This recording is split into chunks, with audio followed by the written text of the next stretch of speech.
Today's date.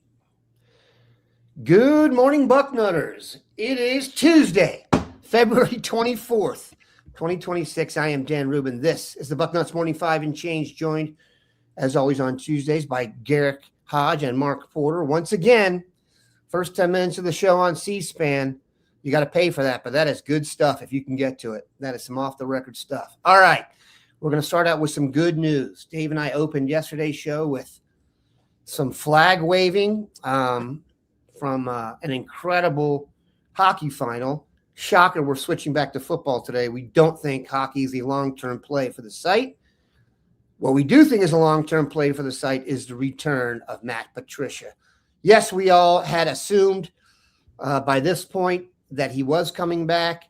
There was obviously some concern he would matriculate back up to the NFL, but once all of the key defensive coordinator positions were filled, we got the return of Matt Patricia. Obviously, his first year here was, too good to be true. Might be a stretch, but it was close. I don't think his defense gave up more than 17 points in a game. He's going to have, 4 first-round draft picks off his unit. So year one went pretty well for him. Mark Porter, your thoughts on the return of Matt Patricia? Could it get better? Will there be more continuity? What's your vibe on the return? Well, if he wasn't coming back, there'd be a lot of sad faces out there. I mean, that was a historic defense that you don't find guys like that just come in and come in and change your defense and turn them into the most important thing about the defense is they didn't give up points. I'm not worried about drives or yards. I mean, he held you to field goals. He stalled you at the 50-yard line. He used a lot of different looks. So a lot of the credit from last year, you can kind of put right back on him, like where you took a bunch of guys that we weren't really sure and you put them together, and he could do that again. And I think every interview I saw him, that guy seems happy. He just seems like he's loving this, and this was like exactly what he needed, and it was exactly what Ohio State needed at the exact time, and kind of a great marriage for the two. And yeah, I'm happy to see a guy like that around, and I don't think he's bothered by the one thing that does bother college coaches is recruiting. Like I said, he just seems happy, and he seems like the responsibilities they're putting on his desk, he just churns them out and, does his off season. And I think the real love for him is the coordinator business during the season. But college football is one of those businesses where you got to be a full-time guy in the off season. It's not like the NFL. And I think he's embraced that. I think that's the jump that you would be nervous about. Like if I saw him jump back to the NFL, I would say kind of like Chip, like he's getting out of here before this recruiting stuff hits, because that's a couple months of, dining at other kids' houses, having eaten their pie at the, oh, this tastes great, Mrs. So-and-so. And, I think some of that, it takes the right personality to go on the road and do that over and over each year. I do get the sense that he has enjoyed the dealing with the youth. He just was on a plane recently to go congratulate one of his players for winning an award. Garrick, I think it's fair to say Patricia exceeded expectations here, considering there was no clamor of love when he was hired. Yeah, no, absolutely. He shattered my expectations, quite frankly. The first time I thought we were going to speak with him in a press conference setting, I expected the gruff Matt Patricia, the Bill Belichick disciple, to come in and say as little as possible. And instead we got a guy that was very charismatic, was very open about talking about scheme. And honestly, I was shocked at how personable he was. And I think that that's trickled down to recruiting. I think that's trickled down to the fan base. Obviously, his family loves it here in Columbus. They wouldn't still be here if they didn't. He had plenty of opportunities to go elsewhere this offseason and decided to go another year at least in Columbus with the contract extension. And I think when you have guys as talented as him and as well respected as him, Arthur Smith's another guy like in that coordinator realm. We're going to do this song and dance every year, guys, because when you're not a head coach and you're a great assistant coach, your names get brought up in coaching jobs every year. And honestly, I think that it's very flattering and a great problem for Ohio State to have. But the continuity, the second year of Matt Patricia, he's going to be asked to do the same thing he did in his first year. He inherited a defense that lost a lot of key pieces. How do you replace those guys? How do you mold some very talented yet inexperienced guys into a standout defense? And he's going to have to do the same thing here after losing Arbel Reese, Caleb Downs, Caden McDonald, guys like that. Next man up. And Matt Patricia is a guy that always loves the challenge, always loves that mad scientist kind of role where he gets in the lab and cooks up stuff like, all right, how can I use a Riley Pettijohn? How can I use a Edric Houston, James Smith, John Walker, new transfer we brought in? And in terms of recruiting focus, Matt Patricia, the area that I've really seen him make an impact is on the defensive line. He seems to really love having an input on the defensive line recruiting. And in particular, he really loves going after tall, big-bodied guys, both on the end and in the interior. We're going to talk about one later today. He really likes those tall ends, tall interior guys, because he likes guys that can swat down passes. I think Chip Kelly said it best when he was talking about offensive line. He's like, big people hit little people. So sometimes it's a very simple concept in football. But yeah, I think Matt Patricia returning is just a tremendous boost to Ohio State, and it's going to be even better now that players have some comfortability with the scheme heading into the second year. He's got that Parcellsian, Belichickian view of human beings where they just want the biggest. Like, they wish all their defensive ends were 6'5", 285 and can hold the edge and just crush you. Yeah, he did great. And he really does. That's an accurate statement to say that he seems happy. He clearly, had a lifestyle change in terms of his girth and stuff like that. He turned a lot around. His family seems happier. So, yeah. I've also read some things about other guys saying that defensive coordinator at a great school in Division I among power is really a great job now, because you're actually now getting paid real money. I mean, you're making as much money. They're defensive coordinators in college making as much as guys in the pros. And yes, he's a mad scientist, but for the most part, every single game he plays in, he's got the best players. That's not the case in the NFL, where, a 1-15 team can beat a good team. So it's going to have a lot of success and a lot of impact. So it's great. I mean, yeah, it's just an absolute coup. And actually, I think everyone would agree that their confidence is probably buoyed in Art Smith a little bit by the way the Patricia experience went. And that kind of is their template going forward. Very, very impressive. All right. Let's talk about the other side of the ball and the future. Dave and I touched on this a little bit yesterday. Brady Edmonds, the quarterback of the future, who has been, it feels like he's been on the team for like 3 years. You know what I mean? I've had his name locked in my subconscious for a while. We tend to do this at times. I remember we did this with Jalen Marshall at Middletown. The really good guys that commit early, we almost kind of not forget about them, but everything in recruiting, and we know this is about the next guy and the chase and who we get and who's. Sometimes we just need to be, I think, comfortable with the guys who have decided really early in the process where they want to be and have locked that in. If you guys remember last summer, Brady and his family, while Ohio State entertained every quality quarterback under the sun in the United States and elsewhere, Brady and his family were here the whole time, taking on all comers. He went out to the Elite 11 in Los Angeles, throwing to players like, Jameer Brown, and he received the first invitation to the Elite 11, a prestigious event, and it is a prestigious honor to be the first guy invited. I think if you go back and look, it's quite a list of dudes. Garrick, your assessment of the Brady Edmonds experience to this point? Obviously, you're not surprised by his invitation, but kind of where do we stand with Brady? And I know Dave mentioned his ranking isn't as high as maybe one might have thought. Yeah, I mean, Mark could attest to this a little bit too, because both of us were fortunate enough to see him throw last summer during Ohio State's recruiting camps. And the arm talent, the ball placement, the touch on his passes just live up to everything you'd expect from an Ohio State quarterback. The frame does as well. 6'5", 220 pounds.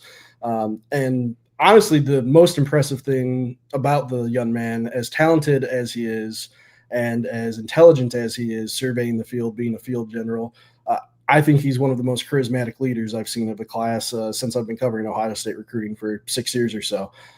He is very charismatic. He goes out of his way to peer recruit other highly coveted targets into Ohio State while being very respectful of their process.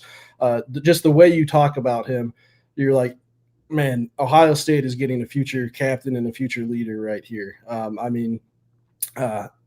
In honor of the USA hockey men's team winning the gold medal, and a tip of the hat to Herb Brooks back in the day. He's got the attitude you want on and off the ice, only instead of the ice, it's the gridiron. So I guess if there was a knock on him to why he's maybe rated the 232nd prospect in the country instead of maybe a little higher, I think there's a little bit of concerns about his mobility maybe translating a little bit.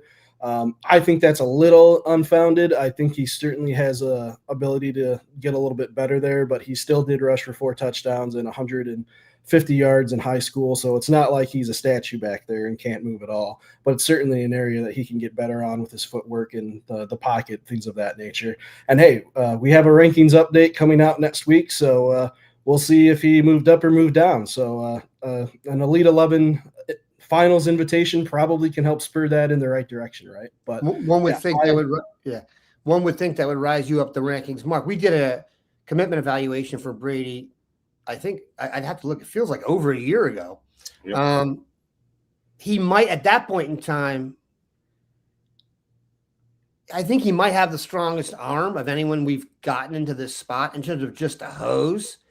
He looked like a young Justin Herbert to me at the time. I know that's a little bit hyperbolic, but he is legitimately the height he's listed at. If you look at the picture of him and Jameer Brown, it's a full body picture. To get it on the site, we have to cut the picture to make it, and it looks ridiculous because only Jameer Brown's like breastplate and up is in there because he's legitimately 6 inches taller than him. And I know for a fact that Jameer Brown is like 5'11", 6 foot. He's not a smaller dude. So, and you can see Brady is girthing out too. So very impressive, man. I think he's on the way up. Mark, your thoughts on him when we saw him, and then maybe what you think of his invitation. Yeah, you guys did a good job of touching on the highlights. And okay, so Garrick says lack of mobility might be the knock.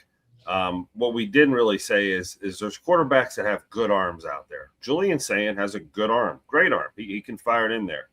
A guy like Brady Evans or Justin Herbert, they drive the ball, okay? And that's what you get, a guy who can stand in that pocket and paint different quarters without much effort, with a flick, can throw things flat, can get in the holes that you really can't get into. So that's your trade-off.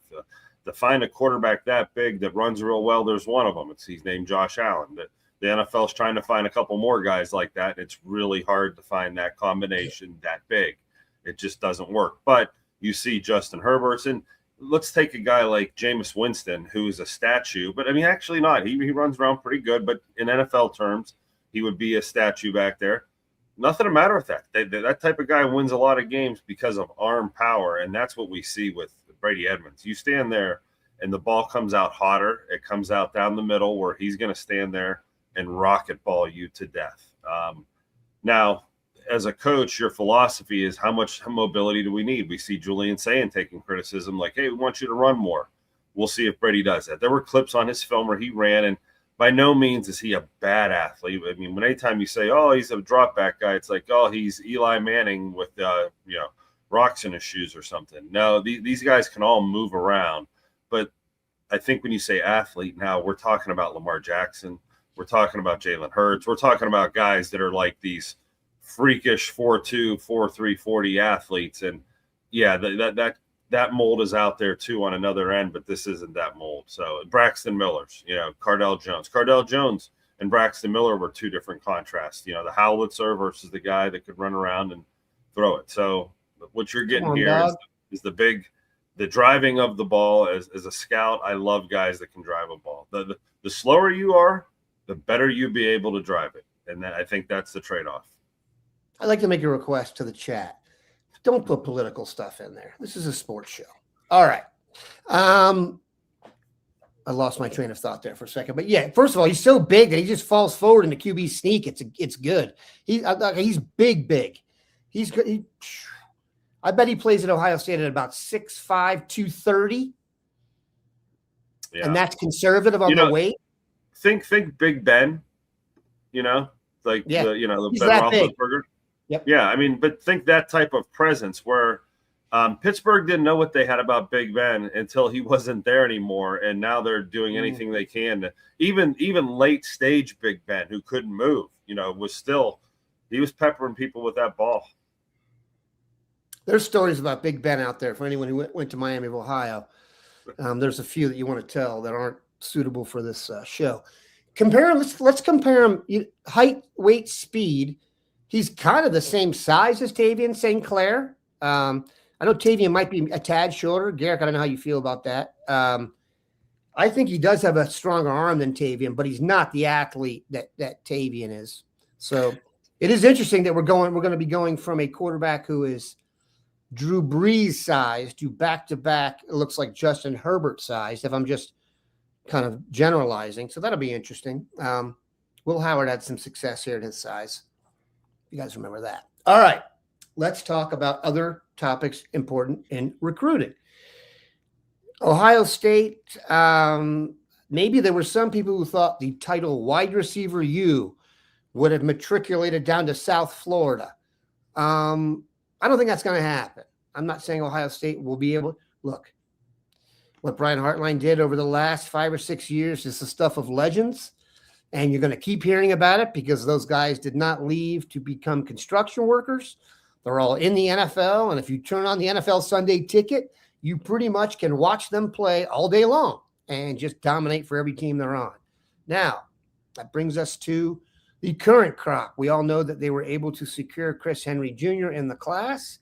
Very, very important. And now they are hard at work on another elite athlete. This one from the Midwest, actually. So Monshan Sales. He certainly passes the name test. Monshan Sales. He's a name we've heard about for a while. I think he's been pretty much regarded as, if not the top, one of the top receivers in the Midwest since he got into high school. This is not a guy who snuck up on people. To that end, there is interest in Monshan Sales far outside the Midwest. Garrick, can you bring us up to speed on that? Maybe put into context what you think, how recruiting will change for receivers with Hartline, not at all, better, worse, and then the Monshan Sales quest. Yeah, well, I think you completely undersold him. First of all, you said one of the best wide receivers in the Midwest. He's rated the number 1 wide receiver in the country. There you go. But that's an update, but okay. Yep. I think he's still probably going to be number 1, but that's just a guess. But Jameer Brown's probably still going to be at number 2 as well. But anyhow, so we'll take both. So Sales has finalized his official visit schedule, and he is coming to Columbus on June 12th. So mark your calendars. Monshan Sales will be in Columbus on June 12th.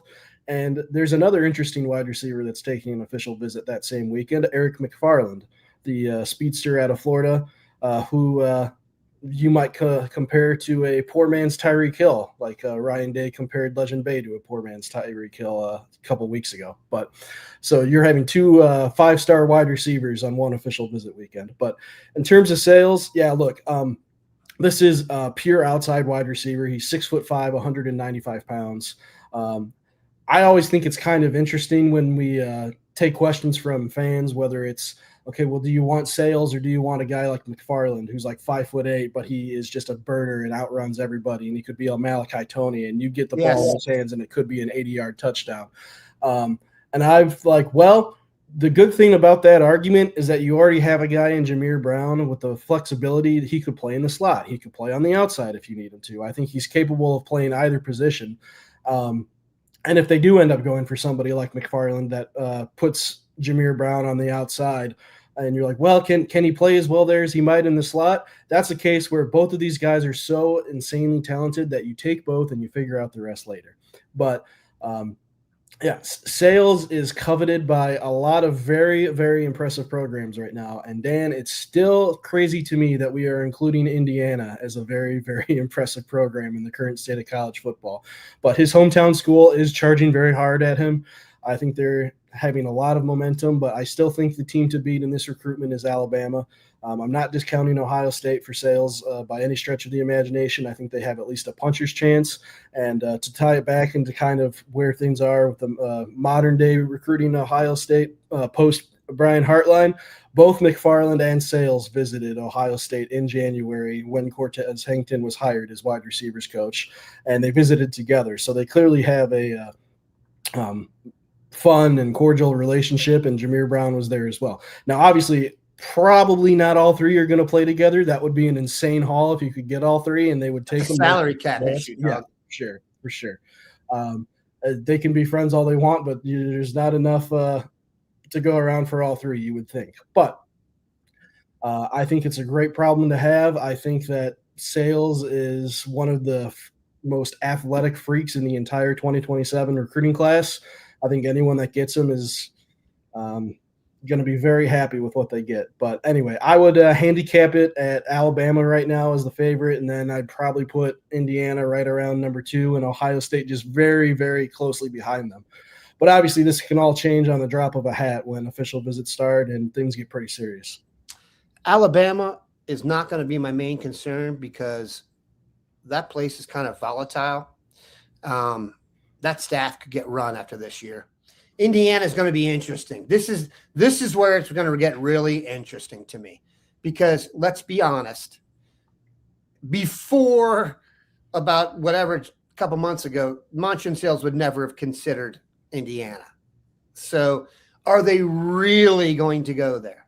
Are they really going to bet on going to Indiana over Ohio State? Or are people really going to go to Indiana over Notre Dame?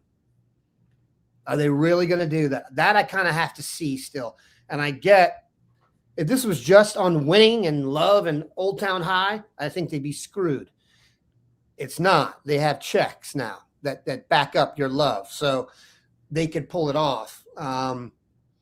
Man, that would be really interesting because if I'm we don't Indiana, recruit against Indiana has been that never even came up because it's like saying, I don't know how to put it into words. It never even came up. I mean, Luke Fahey was the closest thing to it. He was committed to Indiana and flipped, but that feels like it was a little bit later down the line. Mark, your thoughts? Yeah, I feel like if I'm Indiana, I make this the centerpiece of my class. I go after him. I give him whatever Chris Henry is getting, I give him the same thing. And I put it on Ohio State to either pay 2 receivers top dollar like that and really mess with their cap and hit Ohio State from that perspective. Because you're right, Dan. They're going to be able to write a check for this kid. And I write it right now. There's only a couple receivers that are going to look like this, that have twitch at that frame. We just said it with the big defensive ends. There's only so many guys that run that fast at that size. Chris Henry's one of them. This kid's another. He is smooth. He is strong. On film, you see NFL receiver. You see Ted McMillan. You see the traits of these big guys. And he just came up like a car accident there and put a hit on a kid. I think that's the problem if you're Ohio State. It isn't, are we better than Indiana? It's Indiana's going to pay him like a number 1, and you're already paying a number 1. And you can't pay 2 number 1 running backs. You can't pay 2 number 2 or number 1 quarterbacks. That's kind of the way this era is going, unless you really want to make a statement. Then you're making a statement to Chris Henry. Hey, we're bringing in your equal. Buckle it up, buddy. You're going to have to come in here, and this guy may be the guy on the field freshman year. So, interesting situation here. I didn't even want to look at him because he's one of those players that's so good. You get excited if you could get 2 guys like that. I mean, 2 6'5" guys after Jeremiah Smith's leaving, slot them both in. Yeah, that's an embarrassment of riches. Keep in mind, and this is Jason Craven thought of this just as I did. So Jeremiah goes pro next year. We should write the check. When Jeremiah does go pro, he will be bringing with him his salary. So the hole that will be created behind him, I cannot believe it will be used on one player. It could be used to feed a small country. But there will be some disposable income to spread around. Not that there's not talent to use it, but keep in mind, Jeremiah is, and justifiably so, extremely well compensated. And he's probably we're probably still getting for cheaper. All right. Garrick, update me on some big visits that have been scheduled before we get into a possible werewolf sighting in Virginia. Let's just make sure we've had all our current events tidied up. Is there anything pressing in recruiting that we need to know right now? Are we all right? Sure. Carter Jones, a 2027 offensive tackle from Virginia. He's ranked in the top 230 prospects in the country, so still a pretty intriguing offensive lineman. He's coming to Ohio State on March 28th. He told me that yesterday. I think offensive line recruiting for this cycle is very interesting because you've already got 3 committed. You're probably going to take at least 2 more, maybe 3. We'll see how, the cap works and everything like that and who exactly they can get. But we've already talked about the 4 offensive tackles that they're really going after, and that's Mark Matthews, that's Caden Moss, that's Maxwell Hiller, and that's Jimmy Callis. So if you can get a tackle from that group, you're looking mighty fine. And then, we on a previous podcast, we touched on who am I most confident in Ohio State landing right now that's uncommitted. I would say right now that's Davis Seaman, the Bishop Watterson offensive lineman. That's probably an interior offensive guy. So if you get Davis Seaman in this class and you get one of those 4 in, maybe you're looking at another offensive lineman. Maybe you're fine with the 5 that you have. But if you strike out on all 4 feasibly, the good news is for Tyler Bowen is that there is still a ton of intriguing offensive linemen that are scheduled to be on campus this spring and this summer, and you're going to have plenty of options to fill it out. And Carter Jones is one of them. The Hiller recruitment is interesting. I was reading about what you put in there yesterday. He's got a Final Four. He's from Coatesville, PA, and Penn State is not in there. Mm-hmm. So that's a tough start for our Iowa State guy over there. Penn State can't lock down Pennsylvania kids. I don't understand how they're going to make a comeback. Maybe that's temporary. All right. I like Doug's comment. Doug, maybe we should spend some of the JJ money on the future of the OL. The offensive line's making good money right now, if you think about it. Those guys have all been here for a while. I think he means it from the perspective of I'm not putting words in his mouth, but the splash signing. Yeah. Like, hey, let's go get one of those instead of Jeremiah Smith caliber. Yeah, let's go get the 6'7" first-round tackle and add it to our group. But I get that sentiment because it's been such a running theory all year. Give us one more lineman. So I kind of get what he's saying. Like, we got enough first-round receivers. Let's give us some first-round linemen. So maybe that's simplifying that comment. Mark Matthews is the young man from Florida you're talking about. Who's the guy in the recent cycle, though? He has a 4-letter last name from the Midwest that's going to Miami. I think he was the highest-rated guy. I can't ever remember it. It escapes me. I'll get it before we get to it, before we get out of here. All right, Mark. Word is our wildlife detail in Virginia has possibly located another werewolf. And we are lupine focused here. So please take us away. Actually, hold on before we do that. Garrick, can you please introduce us? LV Buckeyes, my guy, Jackson Cantwell. He doesn't have a 4-letter name. His town has 4 letters. It's some goofy town in Iowa with an X in it. Is that right? It's a goofy name town. I was about to be like, I think you're thinking of Jackson Cantwell, but he doesn't have a 4-letter last name. So I don't know who he's talking about right now. These shows are just a trip through my convoluted brain that's on the other side of 5-0, which is, by the way, not a fun ride down. Okay, Jackson Cantwell is accurate. Please introduce us to Eric Whitehead. Chris Whitehead. Whitehead, Eric Whitehead, Eric McFarland, Matt Whitehead, who played forward at St. Charles back in the day. He was a soccer player. Anyway, go ahead. Dan's setting a bar we're all going to be able to get over today. That's for sure. It's embarrassing. I'm not proud of it. All right. So Chris Whitehead is a 6'5", 230-pound game-wrecking edge rusher from Chesterfield, Virginia. He is as of right now, it could change next week, 37th overall player in the country and the 5th-ranked edge rusher and the top player in the state of Virginia for the 2027 recruiting class. Honestly, and Mark's going to get into it more than I will here with the film. This guy's a game wrecker. He had 10.5 sacks last year, 23 tackles for loss, 3 forced fumbles, a blocked field goal, a fumble recovery, just a complete game wrecker off the edge. And if you compare a guy like that with DJ Jacobs, man, you're talking about one of the best edge rushing tandems, if not the best edge rushing tandem in the 2027 recruiting class, and guys that could feasibly be on the 2 deep their first year heading into Columbus. And the good news with that, Chris Whitehead, unlike Sales with the discussion earlier, where I was like, there's a puncher's chance here. I think Ohio State's in the league group for Chris Whitehead. I think that they could get this done if they make a really big push for him. Of course, they're certainly not the only ones coming after him.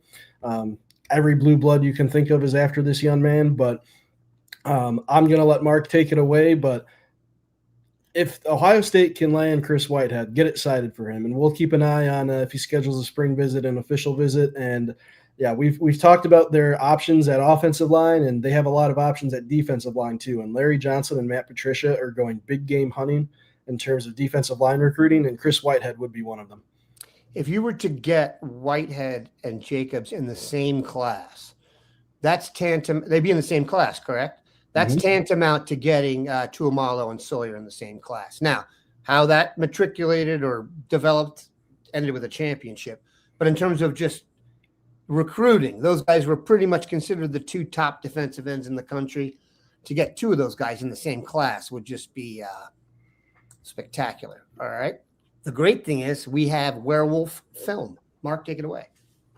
Yeah, Werewolf's a good description. We keep finding these guys. As a scout, if you told me you found a guy who was 6'5", 220, I'm in. You tell me he's, got a great first step, I'm in. I don't care how raw.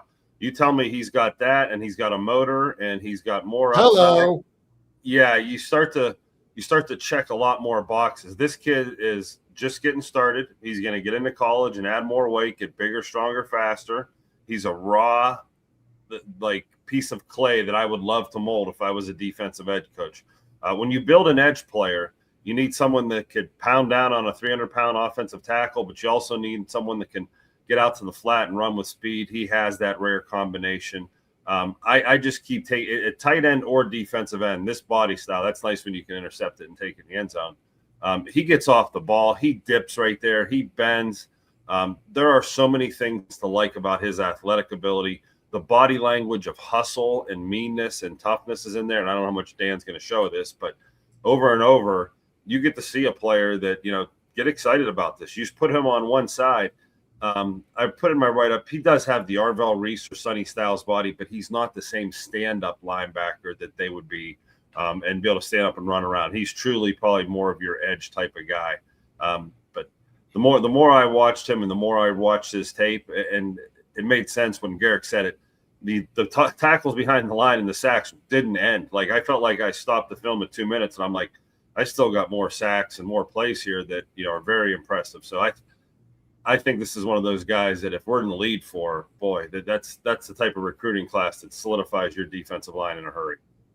He's from Chesterfield, I think Lloyd C. Bird High School, Richmond. That's big school football. That's, the way they do it in Virginia, the higher the number. I think it's Division VI. That's as big as anything. So there's no competition issues there whatsoever.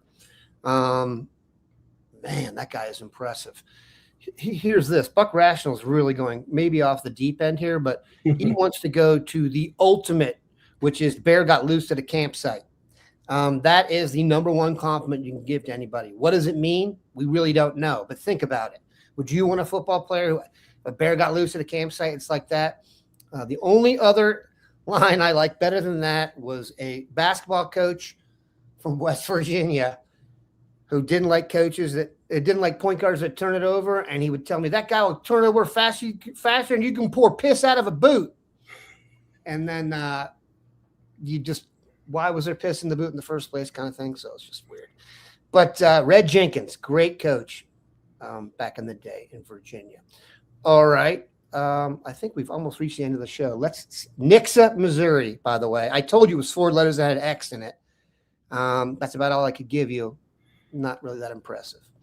I think we're in good shape here. Garrick, any lingering comments? Any visitors coming up this weekend? Or where are we in the state of that? Are you even allowed to? Dead period doesn't expire until March 1st, and I don't think they're really going to start getting visitors until that first practice, which is scheduled for March 10th. So I think we're a couple weeks away before we really see things start picking up. Technically, they can start on March 1st. That's when the dead period's over. So you might get a little bit of nuggets here and there, but I think when you start hearing about the big recruiting days or recruiting weekends, that's going to be March 10th onward until mid-April. So once we reach March 10th, the Bucknuts Morning 5 is going to get a lot more fun on Tuesdays and Thursdays for about 5 or so weeks.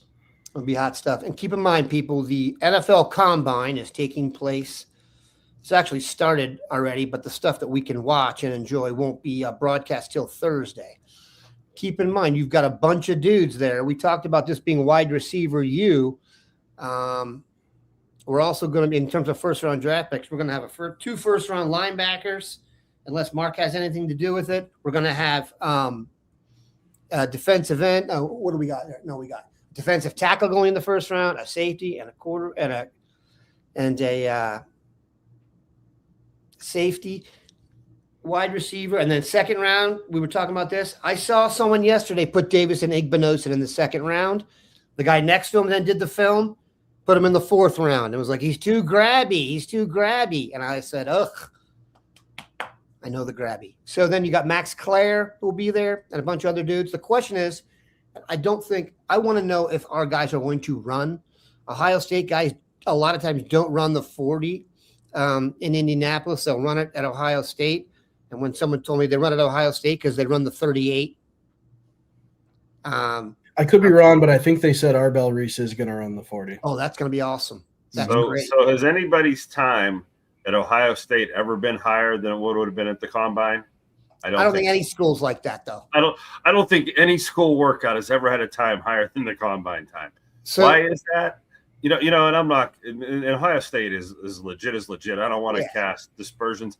I've been to high school things where they bring out the laser timing, and I automatically say to myself, "This is going to be legit." Did you know on those laser systems you can put in an auto deduct, or auto add 0.5, 0.25? Sometimes they screw that up. There was one where they had it screwed up last year. 4.95. Running like 4.31s. They're like, hold on, we got to go calibrate the system again. I'm like, calibrate it. How about unrig it? How about unrig it so hard that it doesn't make sense? But that's why people run at their home field. It's like, oh, my home field's faster. I don't know. So I'll tell you a funny story. So there's this one scout that I follow. His name's Brian Broadus. If you guys like coverage, Google it. It's Cowboys focused in a lot of ways, but he's an NFL scout, and they really do complete NFL scouting reports. But he's from old school. And he said when he was a scout, he really, really wanted a guy, and it was like touch and go whether they could get him or that he could convince everyone else on the staff to buy in. He would make sure that he was the one that would go visit the guy. And he said, I would stand at 38 and just clock him, tell everyone that was his time so they would pick him because I wanted him more than everybody else. Oh, man. The digital footprint days are over that. I could sit, by the way, when you watch the 40 and they line up the 40s and they run them on top of each other with that? Have you guys seen that? Like Rich Eisen runs against Barry Sanders or something? I am a sucker for that, man. They need to create a computer program where I can put the guys in there and have like Caden McDonald run against Caleb Downs. You know what I mean? I love that stuff. I would sit there all day doing matchups. Yeah. It's great. All right. We definitely verged off course there. Didn't even get to 40 minutes. So you guys will get a little bit of a refund on this show. We appreciate everybody stopping by.